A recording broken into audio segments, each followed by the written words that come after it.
جو ڈھول بجانے کا کہے اس میں اور مراسی میں کوئی فرق نہیں ہے. سب کیوں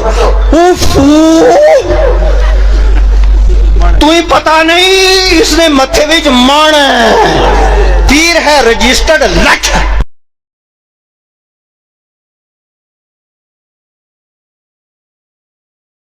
اب یہ ائمہ حضرات جو ہے نا, ان کی بڑی کمزوری یہ ہے کہ ان کو فراڈ نہیں آتا. الٹے سیدھے تعویذ لکھو, لوگوں کو خوابنامے گڑ کر کے سناؤ, اور ان اماموں کے پاس اگر حافظ اسکندر صاحب کے پاس کوئی بندہ آئے گا نا اور آ کر کے کہے گا حضرت بڑی مجبوری ہو گئی ہے, آپ کیا کریں؟ حافظ اسکندر صاحب کہیں گے حدیث شریف میں آیا ہے جس سوچوں کی طرح بلائیں آ جائیں نا اور بارشوں کی طرح وبائیں آ جائیں نا, تو اللہ کے پیارے محبوب علیہ السلام ارشاد فرماتے ہیں دو کام کرو, ایک صدقہ دو ایک دعا کرو.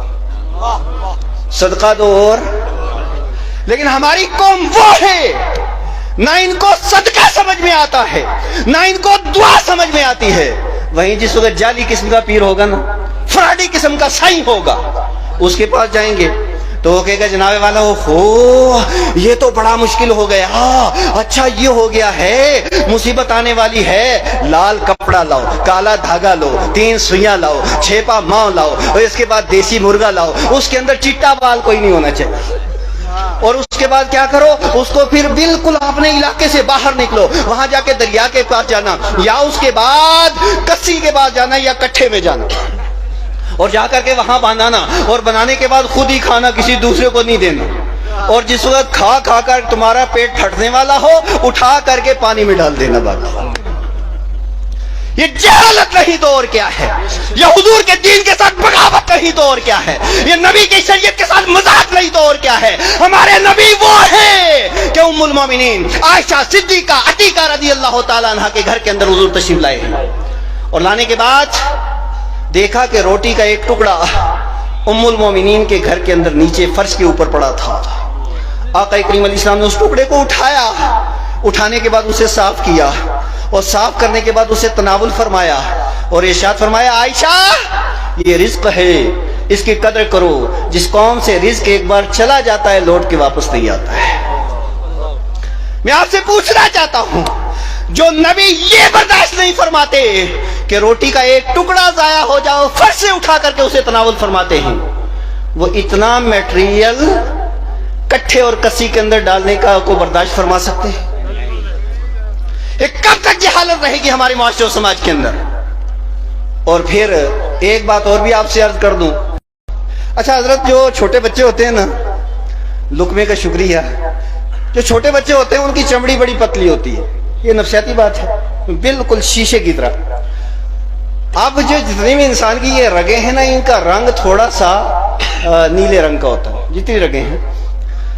اب کیا ہوتا ہے, چھوٹا بچہ اور بچے کے ساتھ ماں کی کتنی محبت ہوتی ہے بتانے کی ضرورت ہے. اچھا جناب, وہ کیا ہوتا ہے بسا اوقات اس کی بالکل وہ نرم نازک چمڑی ہوتی ہے, تو جیسے اس کے دینے پیر صاحب ہے, یہ نکو مارو بہت رو ہے لو, پیر صاحب کیوں تمہیں پتا نہیں اس نے متھے وچ مان ہے.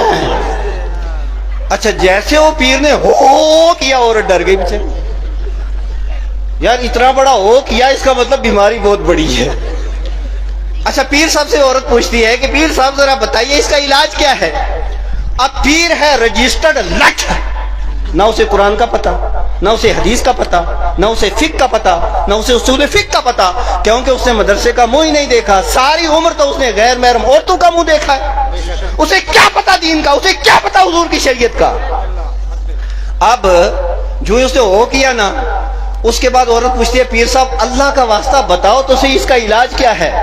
تو پیر صاحب کہتے ہیں دیکھو جی, اس کا علاج قرآن میں نہیں ہے, حدیث میں بھی نہیں ہے, بخاری میں بھی نہیں ہے, مسلم میں بھی نہیں ہے, یہ تو اسے نام بھی نہیں آتے نا بیچارے کو, ان میں نہیں ہے جناب بتاؤ تو صحیح علاج کہاں ہے جی اس کا علاج حضرت مراسی صاحب ہی کریں گے. الجنسو یمیلو الی جنسے ہی. ہر وہ پیر میرا جملہ سماعت کریں, اگر زندہ دلی کا زور سے گو سبحان اللہ, میں جملہ دیتا ہوں آپ کو. نعرہ تکبیر, نعرہ رسالت,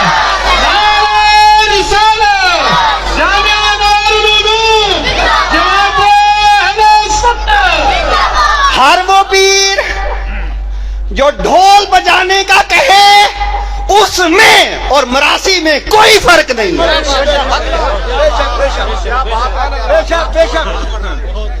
کوئی فرق نہیں دونوں میں, دونوں برابر. اب پھر آپ سمجھیں کہ اس کی تعظیم کرنی چاہیے یا اس کو پھر الٹنا چاہیے. میں آپ سے یہ عرض کروں حضرات گرامی, لوگ کہتے ہیں نہیں مولویوں کے پاس تو ظاہری علم ہے, ان پیروں کے پاس جو ہے نا اندر والا علم ہے. ہم نے کہا یار اندر ہمیں بھی لے چلو نا, دیکھے ہے کیا اندر.